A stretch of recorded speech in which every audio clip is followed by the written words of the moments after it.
Peace.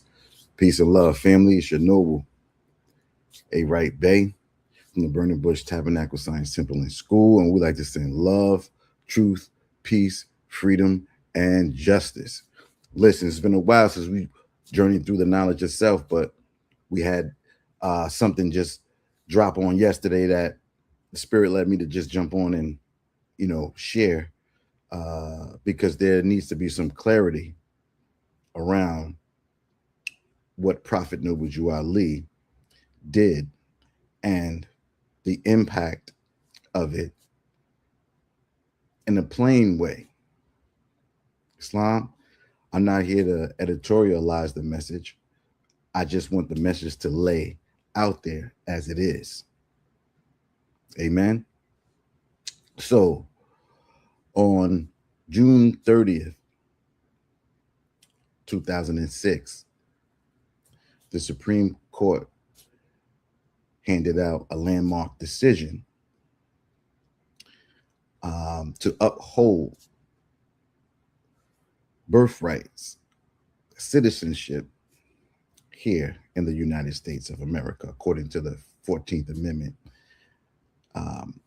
as part of the Constitution. Islam. So what I'm doing here is to clarify why should we care and what was around this this landmark decision and why, again, should we be mindful, right? So we need to start asking ourselves, how does it affect me? Wasn't this a decision for immigrants that were to be here to give birth to children, so those children would automatically have citizenship, right? But I'm here, I'm not an immigrant. Why should I even be concerned with it? So the uproar wasn't based on immigrants.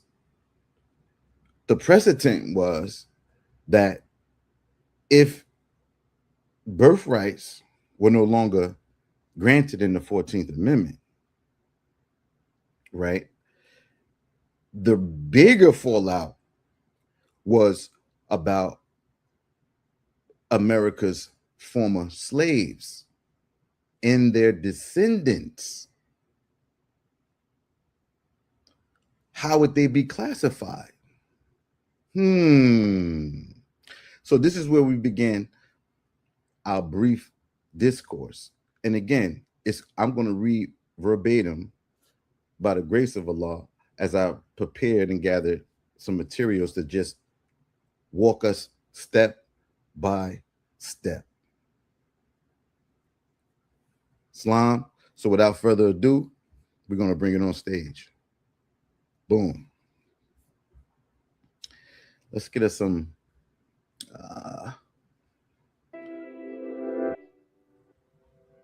little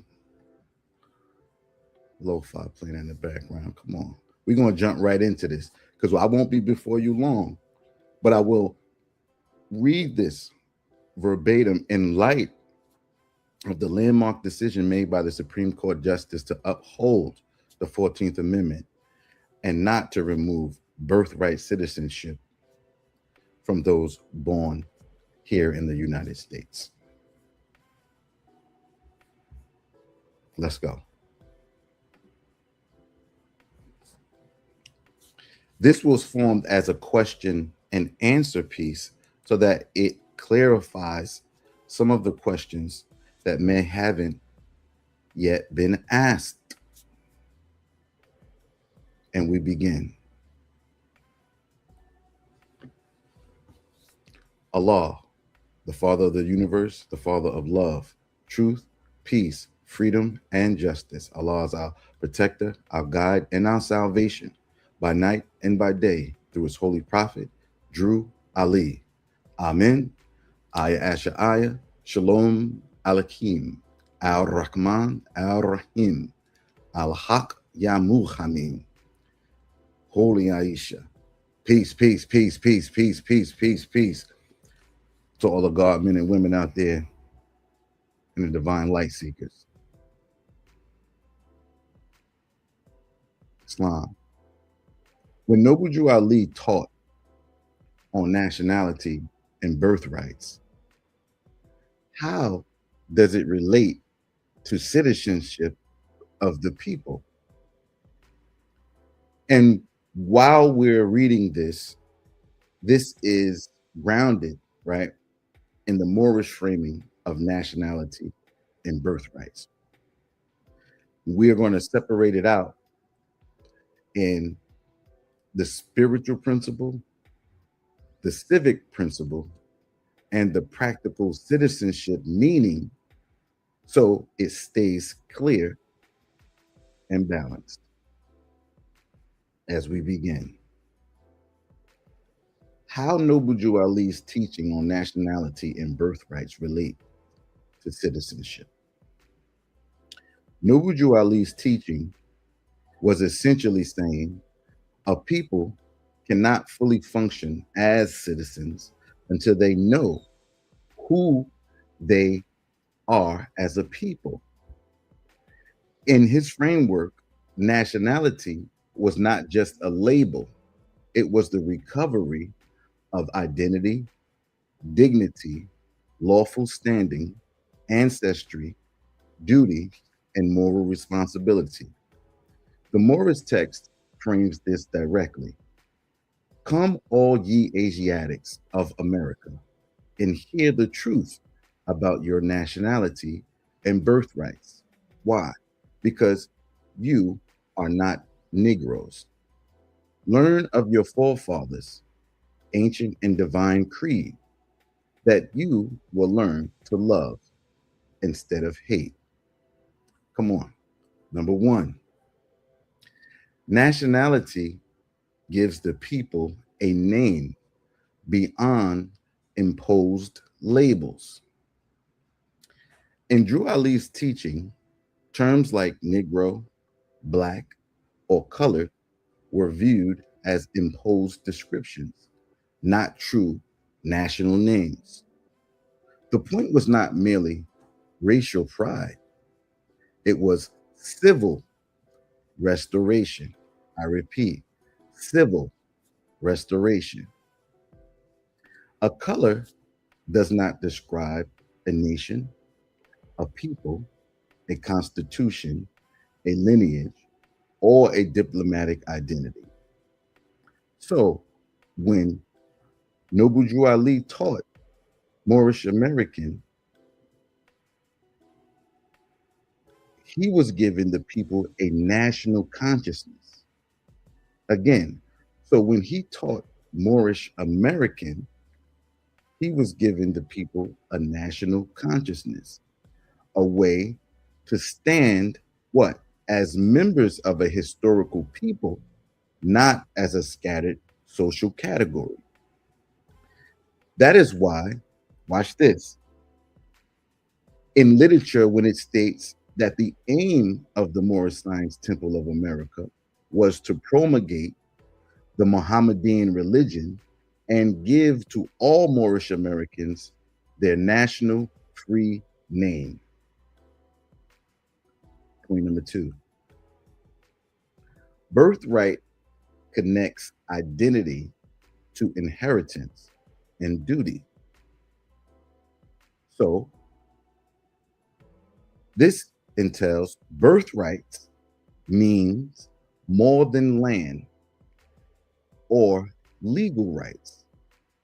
In the Moorish teaching, it includes ancestry, divine creed, moral law, family law, national memory, and responsibility to uplift fallen humanity. So the Moorish Holy Quran passage puts it like this: what your ancient forefathers were, you are today without doubt or contradiction. When and then watch this, connects this to the need for the nation to worship under its own vine and fig tree. I'm going to read that sentence again. In the most holy Quran passage where it reads, "What your ancient forefathers were, you are today, without doubt or contradiction," and then connects this to the need for the nation to worship under its own vine and fig tree. So, birthright is the spiritual and ancestral inheritance that tells a people you come from somewhere, you belong to something, and you are accountable to live by a higher law.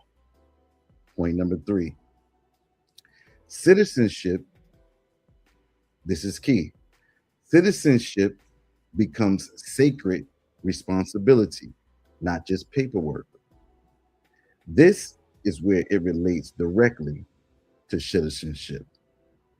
Drew Ali's teaching did not merely say claim nationality, it also said become better citizens. Become better citizens. The movement was reported as playing a useful and definite part in advancing the sacred obligations of American citizenship. Hmm. That phrase is key. Sacred obligations of American citizenship, meaning nationality was not meant to make people lawless, detached, or rebellious against civic order. It was meant to make them more disciplined, more honorable, more organized, more economically productive, and more conscious of their public duty. Point number four, nationality restores self respect. Citizenship expresses it publicly. So, in plain language, this is what I'm saying. We're going to break it down as far as the principle and then the meaning, right? So, the principle of nationality, basic meaning, who you are as a people, right? Principle of birthright, basic meaning, what you inherit through ancestry, creed, and divine law. Principle, citizenship, its basic meaning, how you conduct yourself lawfully in society.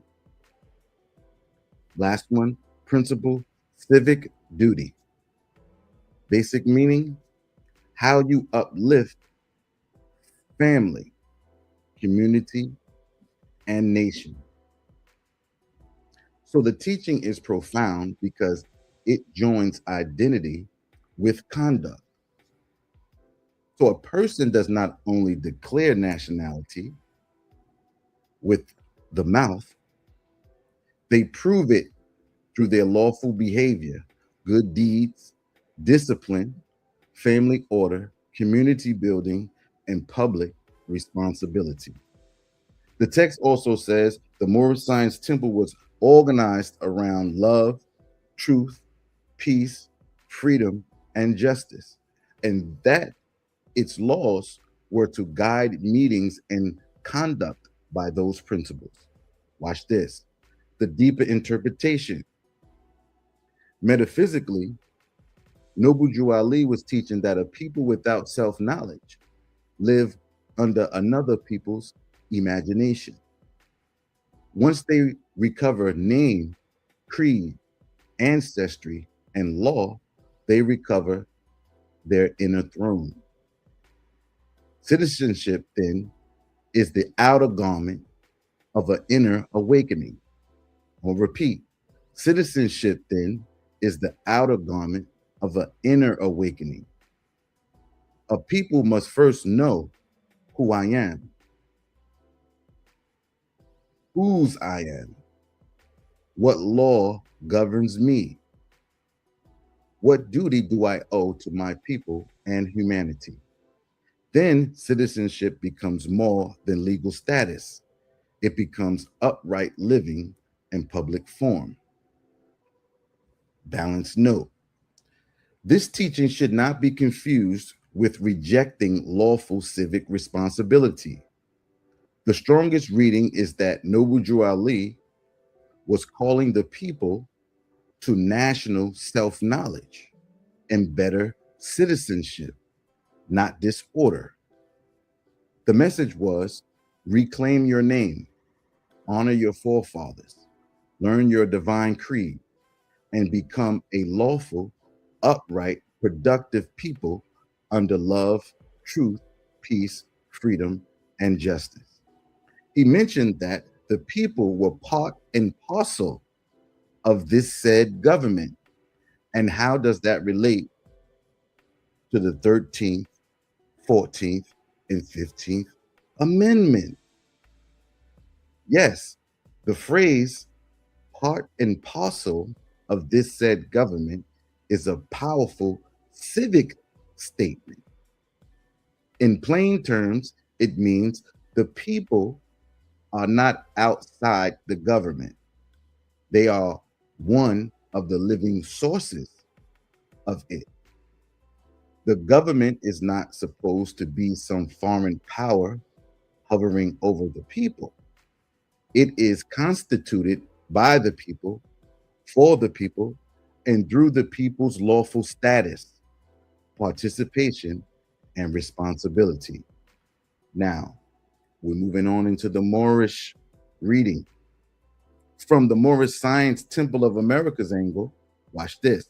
Noble Drew Ali's teaching on nationality was saying, you cannot properly participate in government if you have been misnamed, denationalized, or reduced to a racial color label, right? That's why in the literature, right, it emphasized that Black is not a nationality and argues that nationality is tied to nationhood, treaty standing, rights, and recognition among nations. It also frames the problem as a loss of nationality and birthrights, saying the people were stripped of their true identity and therefore lost connection to their inheritance. So when Noble Drew Ali says the people are part and parcel of this said government, the teaching is not merely we live here. It is saying we are original participants, contributors, citizens, builders, and lawful members of the body politic, not wards, not strangers, or merely tolerated dependents. So, Noble, how does this all start to boil down into the amendments 13th, 14th, and 15th? Glad you asked. The 13th, 14th, and 15th Amendments are commonly called the Reconstruction Amendments. Historically and constitutionally, they abolished slavery, established birthright, citizenship, and equal protection, and protected voting rights regardless of race, color, or previous condition of servitude. The National Archives states that the 13th Amendment abolished slavery and involuntary servitude, except as punishment for crime, and that the 13th, 14th, and 15th Amendments greatly expanded the civil rights of Americans. The 14th Amendment was ratified in 1868 and extended civil and legal rights to formerly enslaved people, including due process and equal protection under the law. So the 15th Amendment was ratified in 1870, right? It's coming after, and prohibited denial of voting rights on account of race, color, or previous condition of servitude. So, right, so you have the 13th Amendment, which abolished slavery and involuntary servitude, right, is set for punishment of crime, right? Then you had the 14th Amendment, which basically said it was a ratification of the 1868, which extended the civil and legal rights So abolishment of slavery, right? It's set for a crime. And then the 14th, now you got more legal rights. Watch this: civil and legal rights to formerly enslaved people, including due process and equal protection. So you had to abolish slavery, then you got due process, right, and equal protection under the law, right? So now the 15th was ratified in 1870 and prohibited denial of voting rights on account of race, color, or previous condition of servitude. Right. So these are landmark decisions constitutionally: abolishment of slavery, uh, equal protection under the law, right, and voting rights, right. But Noble Jew Ali's deeper concern was this: were the people merely being granted civil status after bondage, or were they reclaiming a prior nationality and birthright? Right. So it's like, well, you go into slavery. What were you prior to that? And now that you're coming up out of that condition, do you not reclaim what you were prior? Or is the civil rights, meaning the 13th, the amendment, I mean, the abolishment of slavery, the 13th Amendment, right? And the 14th with the civil rights and the equal protection under the law, including with the voting rights, is this a replacement for your birthright in nationality? Watch this. That's where the tension comes in at.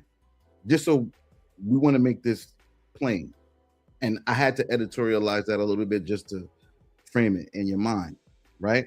Now, as we move on, and we're almost done, when we look at this table, it's breaking down the 13th, 14th, and 15th Amendment, right? So on one column, you have the amendments, right? And then the second or center column, you have public constitutional meaning, right? And then the critical Moorish meaning at the last column, right? So this is what we're going to do. 13th Amendment. Now, this is the public constitutional meaning, right? 13th Amendment, as we just spoke, ends slavery, right? And any involuntary servitude, except in the punishment of a crime, right? The critical Moorish meaning to this 13th Amendment is, watch this: the 13th Amendment removes the slave condition, right? But does not by itself restore national name, ancestry, or birthright. Full stop. Moving on. 14th Amendment. This is the public constitutional meaning. 14th Amendment defines U.S. citizenship and equal protection. Now, so prior to this 14th Amendment, right, it could be argued what defined U.S. citizenship. So after the 14th Amendment, right, it defined U.S. citizenship and equal protection under the law. What's the Moorish critical meaning behind this, right? The 14th Amendment gives civil citizenship, but Noble Drew Ali's teaches he presses beyond civil status, watch this, into national identity. So the 15th Amendment, the public constitutional meaning, it protects voting rights regardless of race, color, previous servitude, right? So the Moorish critical meaning here is the 15th Amendment gives political participation, but the Moorish critique asks whether one can vote fully as a people without knowing one's nationality. So the key distinction, right? Civil rights versus birthrights. This is the heart of it. Civil rights are rights recognized and enforced within what? A civil government. Birthrights in the Moorish teachings are deeper. How so? For they concern divine origin, nationality, ancestry, inheritance, name, land consciousness, and lawful standing among the family of nations. As literature makes this distinction, right, sharply when it argues that people were relying on civil privileges, watch this, instead of divine birthrights, and asks, how can one have civil rights but not human rights? It also argues that lack of citizenship and nationality produces a weakened civil condition or civic condition, right? So now, how will we read this, right? Carefully and not recklessly.